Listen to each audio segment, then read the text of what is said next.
बाहेर कुठे गेलं ना पोरांना सांगायला लागत नाही की खाऊन घे रे बाबा. तर आम्हाला जायचं होतं डिमांडमध्ये, थोडंफार सामान आणायचं होतं. सामान मात्र थोडंच आणायचं होतं, पण डिमांड मात्र पूर्ण फिरून आलो. त्यानंतर जे लागत होते ते सर्व घेतलं आणि नंतर मग मी आले इकडे भांड्याच्या सेक्शनमध्ये. तर हे भांडं मला जरा जास्तच आवडलं होतं, पण हे म्हणत होते कशाला, एवढी सगळी भांडी आहेत ना घरी. आणि माझंही असंच असतं, ज्या वस्तूंची गरज नाही त्या वस्तू घ्यायच्या मी शक्यतो टाळतेच. नंतर इकडे बिल वगैरे केलं, तर खूप उशीर झालेला. तर हे म्हटले काहीतरी थोडंफार खाऊन जाऊ. खाल्ल्याच्या नंतर मग घरी आलो, तर मग म्हटलं आज काय आपल्याला स्वयंपाक करायचा नाही, त्यामुळे मग जरा थोडंफार साफसफाई करून घ्यावी. तर मग हे सगळं किचन वगैरे घासून घेतला. शक्यतो मी हे अशी कामे संध्याकाळीच करते, कारण की सकाळी मला वेळ भेटत नाही.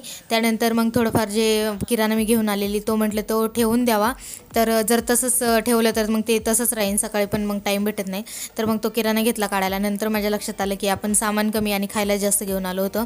तर असो, नंतर मग सकाळच्या भाजीची तयारी संध्याकाळीच करावी लागते, त्यामुळे मग भाजी वगैरे सगळी निसून ठेवली. तर असा होता आजचा दिवस. व्हिडिओ आवडला असेल तर लाईक फॉलो नक्की करा. भेटूया पुढच्या ब्लॉगमध्ये, तोपर्यंत बाय.